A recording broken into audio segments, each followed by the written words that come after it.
Hello everyone, and welcome back to Fableheim and the Legend of Keepers. The ancient goddess Toeris continues her journey today in the second banner. I know, this is like 3 days back-to-back of Legend of Keepers. What's happening? I broke my schedule, so I just thought I'd keep it easy while the schedule realigns itself. Who knows what's going to happen, but we're here. We're back, and today we're going to put together the magical pieces we have assembled for the hybrid build. Now, right now, we're doing a little bit more killing than morale damage, but soon, Arya and Henry, our Dark Magi, shall return to us, greater than they were before. And it's gonna get wild. But before that, we have a combat to do. We are going to go grab a monster that we might sell, we might make use of, it's hard to say. But before that, the hybrid build is all coming together, courtesy of the monsters that we have, and the Sacred Lotus, it's doing some work. Kirovets did point out that the Sacred Lotus adding a ramp to a monster that is attacked does synergize with the Crystal Skull, because should a skeleton warrior be summoned and not instantly die, quite the contingents there, they will get a ramp dealing additional percentage morale damage, which is it's a pretty nifty combo. The Unholy Shroud, which we don't usually make use of. Whenever we attack with morale, there's a 50% chance the enemy will get frostbite. Pretty nifty, not great, but extra damage is extra damage. But the creme de la creme, the piece that pulls it all together, the homeopathic poison. Heroes with less than 50% of their max morale lose 30 to all resistance. And we do a lot of resistance stuff, which is why we need our Dark Magi back to be the morale bombs that we all know they can be. But hey, as I said, let's go grab this monster before their return, shall we? It's getting a little chilly here. The entire enemy team deals ice damage, which is pretty good for me because we don't really have major ice weaknesses. Leading the charge is the Disciple dealing the front with ice damage, an ice damage attack. There we go, I'll get it together. The Harpooner joins them with his special contingents of attacking the slowest target with ice damage, which will be Anubarak, and the Ice Wizard, who just moved everyone around, dealing AoE ice damage. This does make Queen Ajara kind of okay. Ajara really needs to be a higher level, but that's alright. We'll get there in due time. In due time. Now, the nature resistance is actually pretty good here. But hey, they're all weak to armor. Wouldn't you look at that? Enigma's going to be happy. Enigma in this room would be proud. Now, the trap layout is a little curious, I would say. Typically, I like to have the protective thing, slab, whatever it's called, before the first monster room, but the first monster room came first. For whatever reason. So what I'm going to try and do, to the best of my ability, nice, good stun, is just layer on the debuffs, because we have Pandora's Box coming right after this. Box. Unfortunately, Elemental Weakness looks like it will fall, but at least we can pump out the demoralization courtesy of Yggdrasil. It'll be good fun. Another curiosity, unrelated to what's happening on the screen right now, is OBS is acting like the game is much louder than normal. So we'll have to investigate in editing what exactly it looks like, but that's the power of editing. I just had to figure it out before the next stream. It'll be fine. We got 2 skeleton warriors during that fight, which is pretty nifty. Unfortunately, the Harpooner is immune to demoralization. Very unfortunate, but no matter. It's looking like the Harpooner will be the final surviving member, so she will recover 30% of HP and morale. A shame, truly. Truly a shame. This might kill the Ice Wizard. Come on, Yogg, you can do it. Yes. Well done. Well done.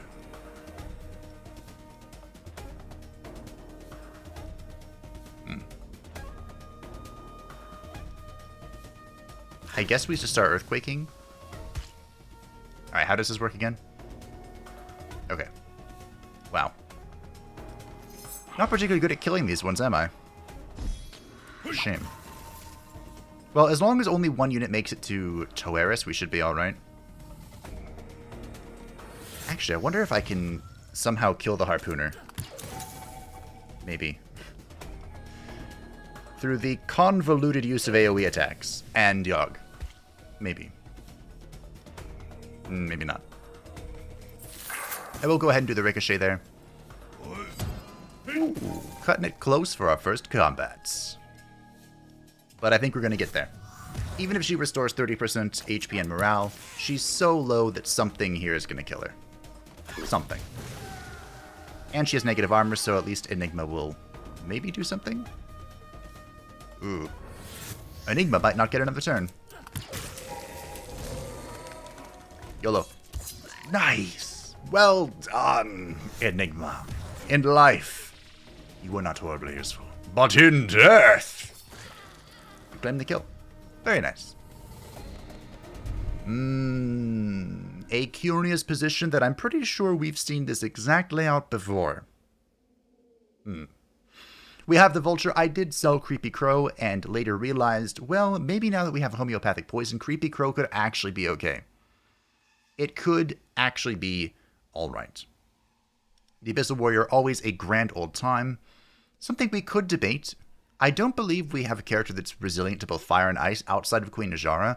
So if we really lean into this whole homeopathic poison thing, we could make excellent use of Be'lakor to just deal damage in the second room. Or we could try the Murozond thing. What if I just welcome back Creepy Crow? It is a new unit. It's really cheap to upgrade. You know, there's more pros than cons, I think, for our choice there. To be fair, though, of those monsters, Murozond has a special place in my heart. I've really enjoyed playing with Murozond, the Time Watcher. But I do think... Nice, level 4. I do think the Time Watcher needs to be level 4 to be as effective as possible. That makes sense, doesn't it?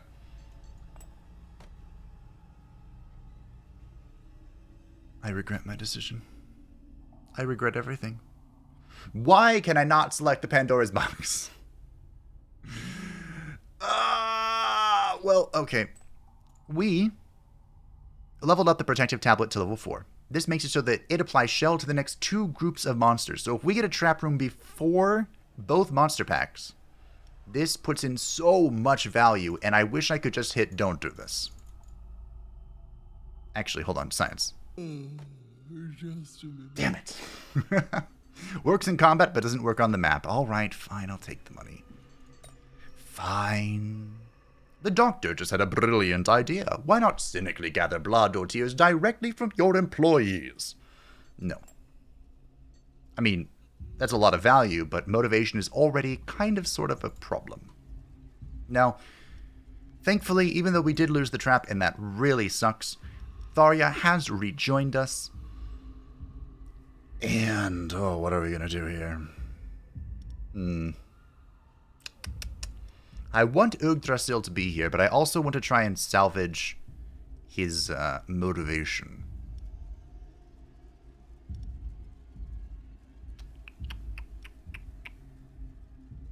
Anubarak and Bestus Boy really combo well together.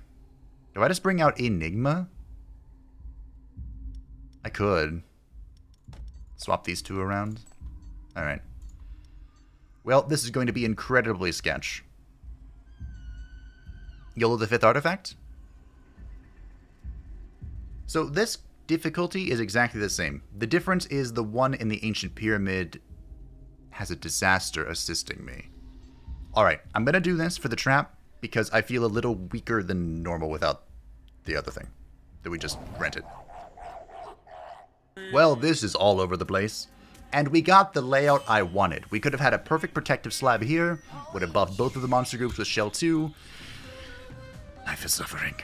But a lesson well learned, perhaps. We are fighting the Sorceress. We'll be attacking the front with air, and yes, Enigma is kind of here as a sacrificial pawn. Not much I can do about it, this is how it's gonna be. The Sorceress attacking the front with fire, which I'm actually quite weak to in the second room, so, and the Concertus being annoying, dealing AoE physical damage. Why do you have 10 armor? It's fine. It's fine. Farewell, Enigma.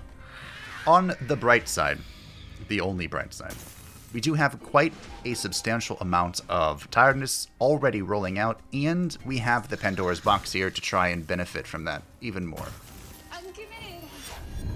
Oh, look, Ajar lives. Ajar is actually quite tanky against fire. And Tharia lives at 1. That 1 more stack of tiredness. Thank you, Tharia. I was calling her Taria last time, and I think that's more of a Finnish pronunciation, but I'm pretty sure in the game she's pronounced Tharia. I had to think about that for a little bit. Just demoralize, it's fine. Oh, you're immune to traps. Meh, whatever. It's still fine. Air weakness. So... This stops the dodge! Ooh. Mouse Shredder probably would have been really good then, huh? We passed that rare trap up last time. That prevents the dodge from going off. Interesting. I didn't know that. I mean, I probably could have realized it, but... I'm not actually sure what the call there was. Do I try and kill the Concertist, or do I try to scare off this character? I don't know. Well, at least Bestus Boy can make use of his ricochet this time. Well, that looks like it's the call. Yggdrasil, listen up. I'm gonna need you to do a lot of work here. Okay. And we're going to prepare for it. Yogg is going to rip the back with that attack. Ooh, look, a skeleton. A skeleton. Alright, it looks like we're going to barely survive. Thank you, Yggdrasil. Rip the double. Double kill. Oh, okay. We're saved by Yggdrasil. Who could have seen that coming? I would really like my trap. How long was it? Was it 8 weeks? Oh, dear. Another Pandora's box. Sure. I mean, the bag of Aeolas could be really good, actually. Slow is nifty. But if we can rock double Pandora's box, we can try and, like, maintain... We can try to maintain debuffs throughout the whole dungeon. It's a thought. Now, business trip. I do need a 5th artifact, but there are a lot of characters here that if the business trip hits it, we are big sad. So I think we're just going to YOLO these events here. You are invited to a work lunch with your employees. They are chanting your name. When your turn to pay for everyone comes, what will you pay for? Drinks, of course, because look how much blood we have. That was a decent YOLO. Let's YOLO again. A strange gentleman in the guise of a toy manufacturer knocks on your door and offers to sell you a range of amusing items. He requests nothing in exchange other than the materials required to make them. A strange and troubling force physically prevents you from declining. Alright, so we can sack Creepy Crow for Knight's Ashes. Fire attacks also deal 30% of base damage as morale. If I had picked up Be'lakor earlier, this would actually be a decent choice. However, as it stands, we have no fire attacks, so this is probably not worth it. For 65 life, we can get Prank Pie. I am a big fan of Prank Pie. I've come around to the power of the Prank Pie. The first attack suffered by each hero applies easy target 5, which of course increases damage taken from traps by 100%. We don't have like damaging traps really, but this is still 100% damage increase. Or the Bewitched Gloves for 15 blood. Damage done by monsters to heroes at their maximum life is increased by 100%. We are kind of doing an AoE thing, so this is probably not ideal. I'm just going to go with life. It's fine.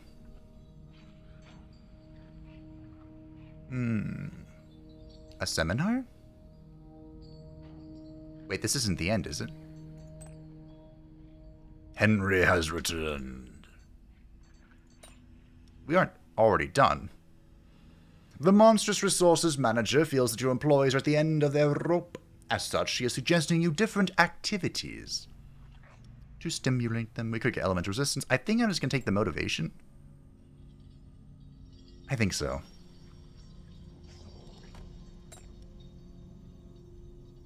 Okay, good. We're not done. I didn't think so. I was holding my breath like, really? We're really not... We're really done?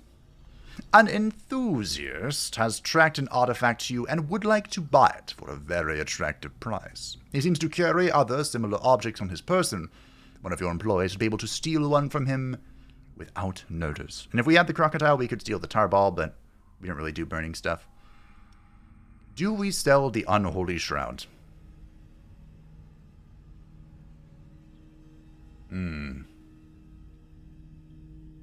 I'm kind of thinking yes. To be completely honest, I'm kind of thinking yeah. Although, I haven't really seen it put in a whole lot of work. Let me think.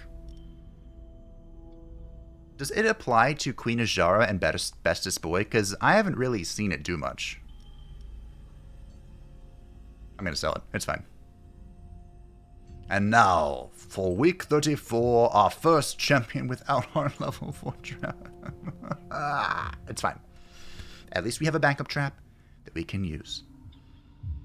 At least we have that. Now we're going to pull Henry back to room 2. I'm going to put Yggdrasil back in room 1. We're going to pull Anubarak back to room 2. And we're going to see if we can make this work.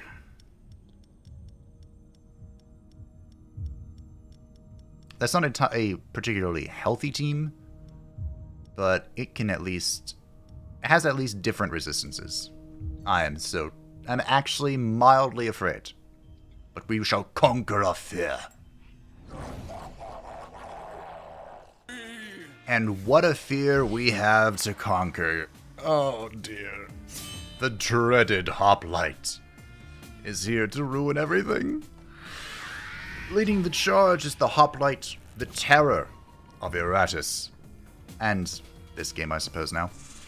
He will attack the front for physical damage and cleave for... Is it 100%? 100% of the final damage. So ideally, you want a character with high armor values up front. But we don't have that. Very unfortunate. He is joined by the priestess attacking the front with air, and the tracker attacking the front, or the back, with fire. It's done. Actually, I don't think it was just level 2, so he couldn't have even stunned. So, my plan. I do have a plan. Crossing my fingers. That's the plan. That's my plan. Oh, yeah. Thankfully, we do have easy target up. Does that not affect morale damage? I think morale damage is the only way we win this, unfortunately. And Pandora's Box did extend the tiredness, so we're going to try and extend it even more with Henry. I'm pretty much all in on the scaring. So, yeah. Thankfully, Anubarak is pretty thick. We are going back to the quicksand. None of this elemental weakness shite. Just keep the tiredness rolling. They're all doing 50% less damage. And I really hope Yogg can just bring it home. Come on, Yogg, I believe in you. This is broken armor, so he's probably going to die. Yep. Probably going to die. You can stop the cleave of the hoplite by bringing his health below 35%, but we aren't really doing that right now. Almost. And there the dominoes fall. Oh, that was so close. Oh, all right. Well, we have an Infernal Guardian, good old Abaddon. If we had the Knight's Ashes, there is something we could have done here. I mean, we still kind of could. He just does a lot of damage. Anubis' disciple, a second disciple of Anubis. There could be a world.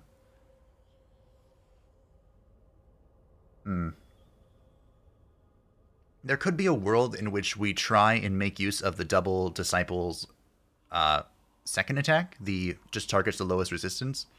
But I think I'm going to take the demonic pendant. Applies Terrified 5 to all heroes when a demon is defeated. We actually have a pretty healthy mixture of demons and mummies. Good work. We'd like to offer you a promotion. Hey, a promotion! So that's what that was for. We are delighted to offer you one of the sarcophagi, which will have its own room in the dungeon. Okay. So we have the Queen of Swarms. So is this like a combination of a trap and a magic spell? Huh? So it can attack the front with minus 40 morale, increases morale dealt by 1% per target's missing morale percent, gains wraps 2. That could be good. Deals 40% of the sarcophagi's maximum life as morale to all heroes.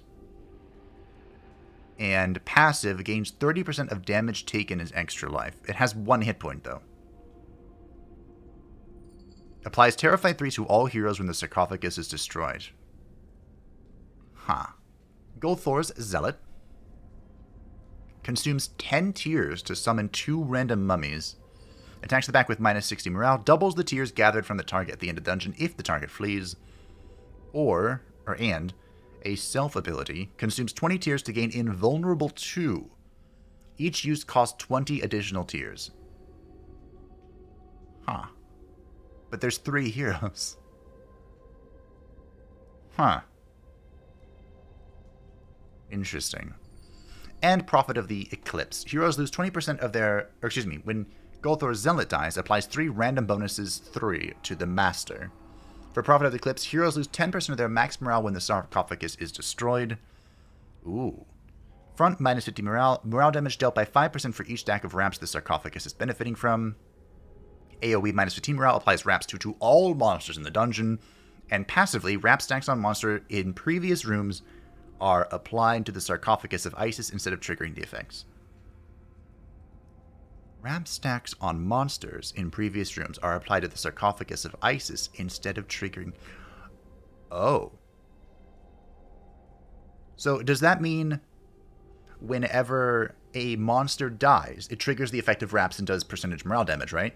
Does this mean if, for example, a Nubarak who has 4 stacks of wraps dies, instead of dealing 8% morale percentage or whatever, those 4 stacks would go to the Prophet of the Eclipse, and then she would deal bonus damage. I'm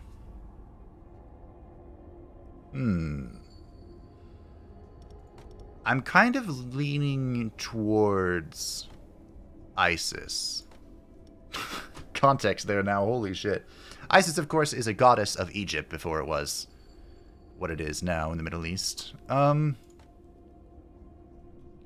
I guess Isis still is a goddess of Egypt. I'm going to take the Prophet of the Eclipse. We're going to try this one out. This could be intriguing.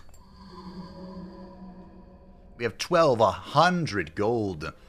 So let us make good use of it.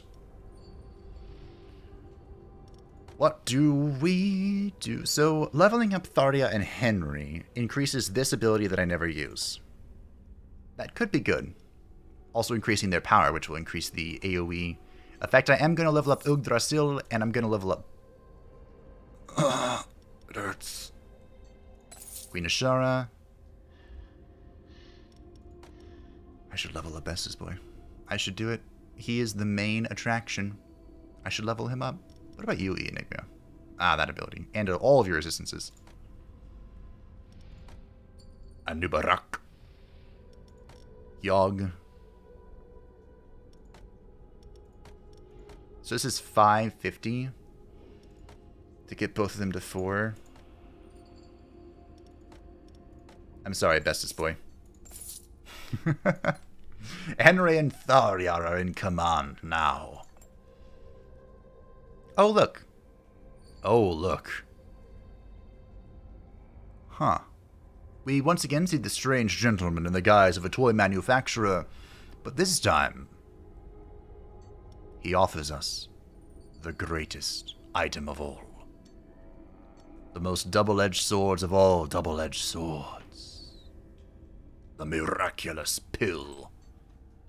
And it wouldn't be me if I didn't frickin' take it. Alright, well, I'm going to replace the Prank Pie. Oh, what have I done? What have I done? A shifty-looking supplier is offering you some human thighs to feed your employees at a discount price. They do not look or smell particularly fresh, but you know that the management would grant you a sweet salary bonus for reducing overheads. And let's just get rid of the penalty right now. The off-smelling human thighs you accepted were served in the canteen, and some of your employees got food poisoning. There is a solution to heal them, but it is prohibitively expensive. We'll just pay it off. That is still a 600 gold profit. Okay. Let me take a careful look at what I'm doing. We have no physical armor in this first room, and that needs to be addressed. I didn't realize that at first, but I have come to that realization. I think it's Anubarak. We'll bring Enigma back. Okay. This looks like it's something manageable. Maybe. Is our thing back now? Yes! The protective tablet has returned. Now it's time to show off. Most curious composition has come before us, and there is something I would like to try. So leading the charge is the annoying Amazon. Also, notably, we didn't get our trap layout perfect, but it's fine. It's fine. It's fine. The Amazon will attack the center with nature damage, so poor old Tharia is going to die. However, Tharia has the effect of the miraculous pill, which means she is going to double tiredness here for great glory. And they will now deal 50% damage. Also, we have the Enchanter here, who is incredibly annoying and is what YOLO'd my team around, much to my displeasure. And the Disciple that decided to slap Queen Azara, which is incredibly rude. Incredibly rude. But with the death of Tharia, the Demonic Pendant has terrified everyone. Wow. With Demoralization and Terrified, we can Crow Swarm. Which did some good work there. Did some good work. Not a single skeleton to be seen. Now, I put the Protective Tablet here because I really didn't think there would be too many debuffs going on. Maybe that was the wrong choice, but it was a lot of damage. Now, we had no wraps here. Oh, they start immune, I see. I guess we had some wraps.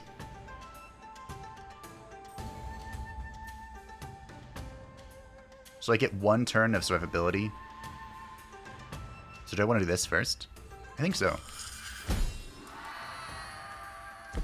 That scared off that guy. Cool. And we applied wraps to our next room, and our master, of course. Look at all my immunity. Oh, is this just 3 turns of immunity? Oh. I see, that's how that works. Alright, I think that's GG. Wow. Ooh, we got this thing. So this is the trap that I, for whatever reason, couldn't think of the name of. I love the Cursed Prism. This doesn't do any damage. It just applies Elemental Weakness 4 to everyone. A powerful synergy with Bestus Boy. But here's the question.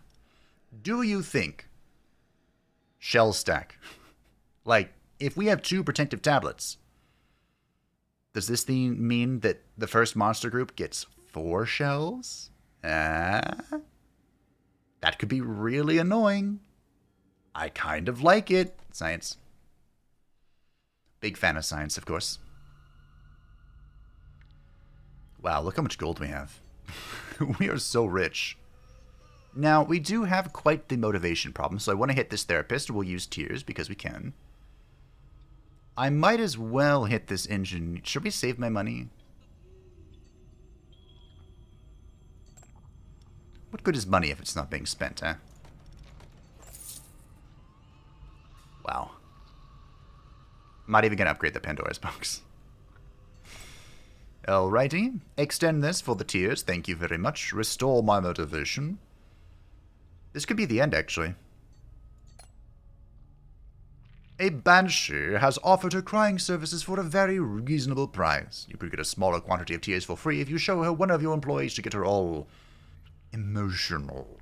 She gets emotional at Putris, huh? That's fair, I suppose. Okay, so this is the end. I do one long campaign, and I never know, and all of a sudden my my feeling on how long his series are is just completely all over the place. I guess business trip is better, because then I get to pick who leaves, whereas plunder, it's kind of YOLO. Alright, hit Creepy Crow. Alright, Enigma it is. Not ideal, but good enough, I suppose. So the question is now, how does this look? Someone's going to have to move back. It might be Yggdrasil.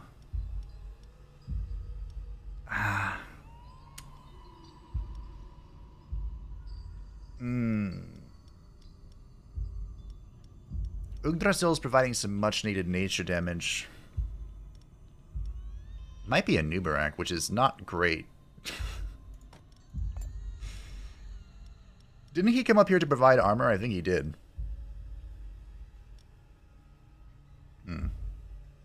We could even try... double thing is dumb. Okay. What if we just believe in room 1? What if we just believe in room 1? I believe. I believe. I mostly still believe. So our champion to end it all off is the samurai, Miyamoto, will be here dealing an unholy amount of air damage. Joined by Knight Roland, making that unholy damage even worse by applying Enrage to everybody and dealing physical damage to the front. And the Sorceress, wow, 98 air damage, holy shit. Who I guess is ignoring the first attack suffered, which is really rude. Now, you may have picked up that they are all attacking the front, and you would be correct. So I really hope a Nubarak doesn't die, but that... Ooh. That air weakness was a big no-no. Okay, great. I was kind of hoping the Miraculous Pilajara would just do an unholy amount of damage and everything would be fine. Obviously not the case. But the good news, if you can call it that, is that we now get to test out the effectiveness of this. Okay.